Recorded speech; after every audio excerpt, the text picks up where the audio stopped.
are you today? Welcome in my channel, Imada Cahya. Alright, everyone. In this time, I will discuss about Hindu-Buddhist kingdom in Indonesia. So stay tuned and don't forget for like and subscribe, please. Well, everyone, in this time, I will tell you all about Kalinga Kingdom. Ya, pada kesempatan kali ini saya akan menjelaskan tentang Kerajaan Kalingga, yang mana Kerajaan Kalingga itu merupakan salah satu peninggalan kerajaan Hindu-Buddha di Indonesia. Baik, di sini saya akan share screen. Oke, materi kerajaan Hindu-Buddha yang akan saya sampaikan hari ini itu merupakan materi sejarah Indonesia kelas 10 IPA dan IPS. Sebelum saya membahas lebih lanjut tentang Kerajaan Kalingga, saya akan mengingatkan kembali beberapa kerajaan Hindu-Buddha yang ada di Indonesia, diantaranya adalah Kerajaan Kutai, Tarumanegara, Kalingga, Sriwijaya, Mataram, dan Kediri. Meskipun di luar daftar ini masih ada kerajaan Hindu-Buddha lainnya. Ada yang tahu kerajaan Kalingga itu letaknya di mana? Oke, untuk lokasinya itu masih sangat diperdebatkan, jadi belum jelas karena ada yang menyampaikan lokasi kerajaan Kalingga itu ada di Jawa Tengah dan ada yang menyampaikan juga ada di Jawa Barat. Tetapi untuk wilayahnya sendiri, berdasarkan sumber yang saya baca itu ada di Semarang, Jawa Tengah. Kemudian sumber-sumber berita atau sumber-sumber dari kerajaan Kalingga itu ada berita Itising, kemudian Prasasti Tukmas, Prasasti Sorjomerto, dan ada beberapa candi, diantaranya adalah Candi Angin, Candi Bubrah. Kita bahas satu-satu tentang sumber-sumber dari kerajaan Kalingga. Ya, itu ada berita Itising. Jadi yang pertama dalam berita Itising itu menyebutkan bahwasanya Kalingga itu terletak di Jawa, di Laut Selatan. Artinya apa? Kalingga ini berada di antara Kamboja di sebelah utara, kemudian Bali di sebelah timur, dan Sumatera di sebelah barat. Kemudian yang kedua, ibu kota kerajaan pada waktu itu dikelilingi benteng yang terbuat dari tonggak kayu. Dan yang ketiga, raja tinggal di istana. Kerajaan tersebut itu tersusun dari, istana kerajaan tersebut itu tersusun atas bangunan yang bertingkat besar. Ya, tetapi tidak hanya itu. Kerajaan itu juga bangunan itu juga mempunyai atap dari pohon aren, kemudian singgasana dari gajah. Yang selanjutnya, penduduknya pandai membuat arak dari nila dan pohon kelapa. Kemudian yang terakhir, menghasilkan banyak tambang berupa perak dan emas. Perlu teman-teman ketahui bahwasanya sumber Itising itu dulunya berawal dari naskah Carita Parahyangan yang disusun berabad-abad kemudian. Nah, sumber-sumber manuskrip Cina itu ditulis pada masa dinasti Tang oleh Itising, sehingga Itising itu menyebut kerajaan ini dengan sebutan Kerajaan Holing. Untuk selanjutnya adalah prasasti Tukmas.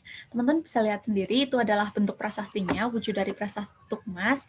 Nah, untuk prasasti Tukmas ini merupakan prasasti pertama peninggalan dari Kerajaan Kalingga. Prasasti ini ditulis di huruf Palawa. Prasasti ini bertuliskan huruf Palawa. Kemudian bahasanya itu bahasa Sanskerta.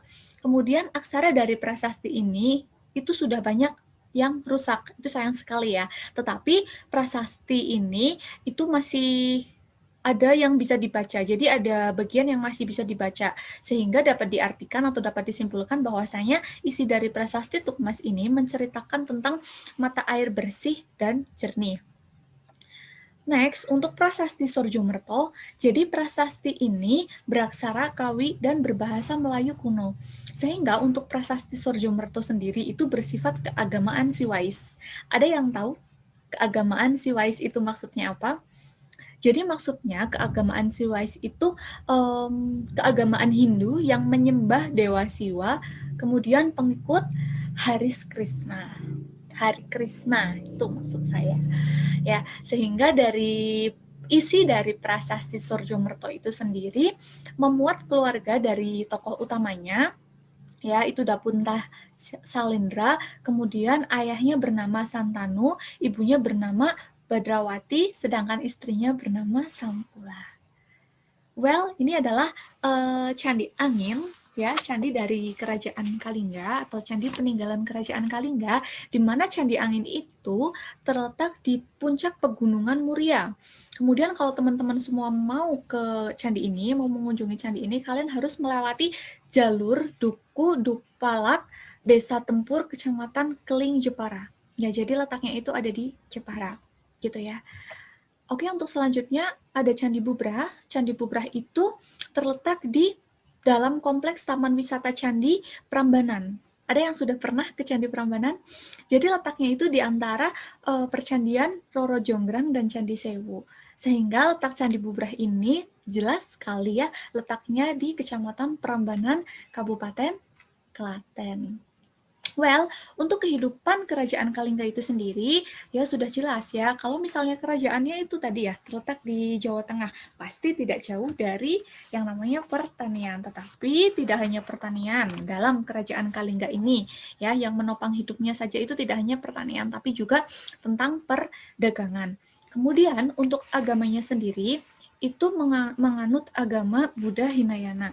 Nah, konon Buddha Hinayana ini jadi lebih memasyarakatkan masyarakatnya karena belum terdapat kasta di dalam agama tersebut, ya. Jadi lebih memasyarakatkan masyarakat.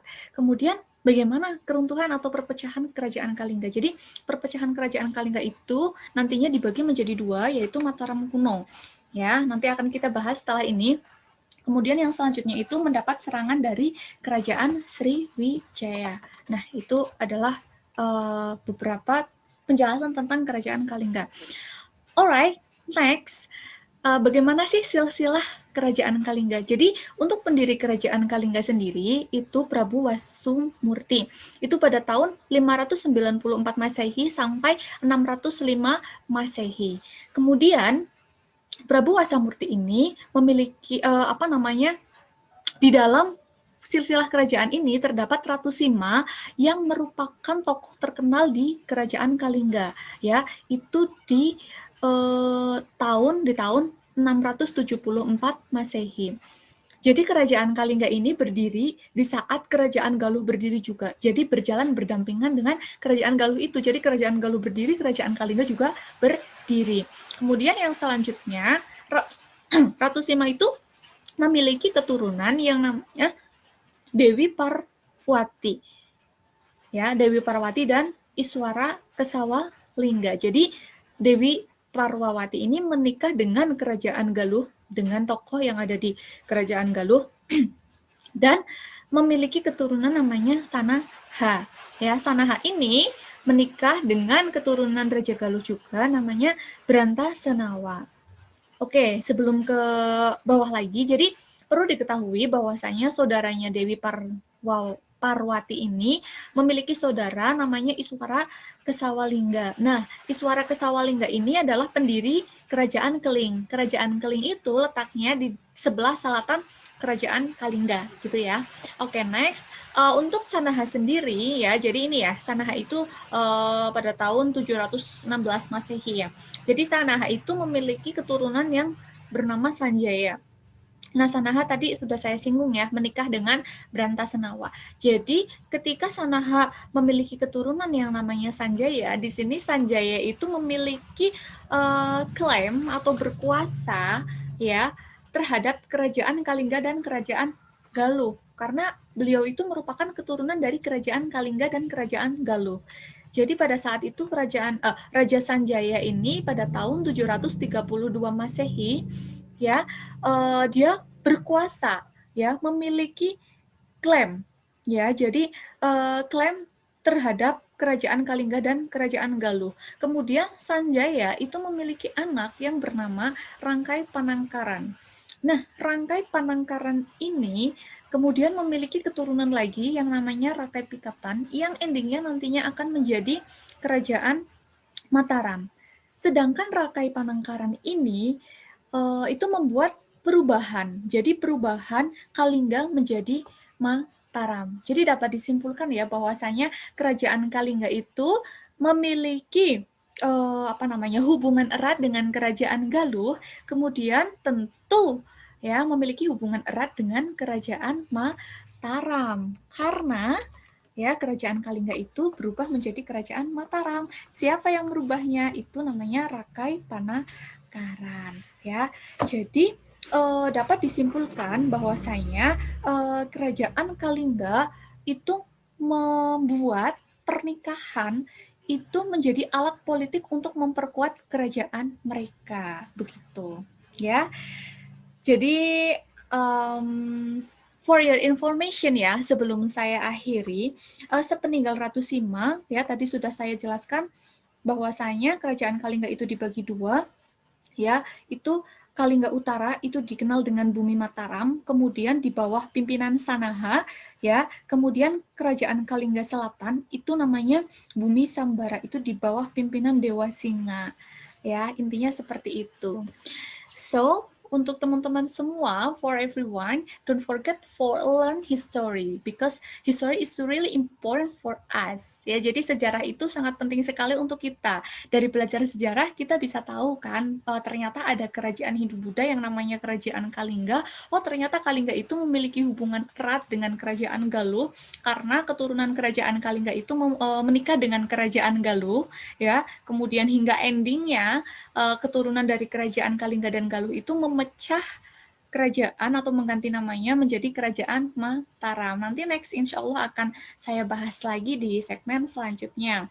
Sebelum saya akhiri, pesan saya kepada kalian semua, ketika belajar apapun itu tidak hanya sejarah, but especially about history, you have to learn effort. Jadi harus belajar keras gitu ya. Jadi harus giat karena sejarah itu merupakan masa lalu yang tidak dapat diulang kembali dan dari sejarah kita bisa belajar ya memperbaiki peristiwa sekarang maupun yang akan datang gitu ya.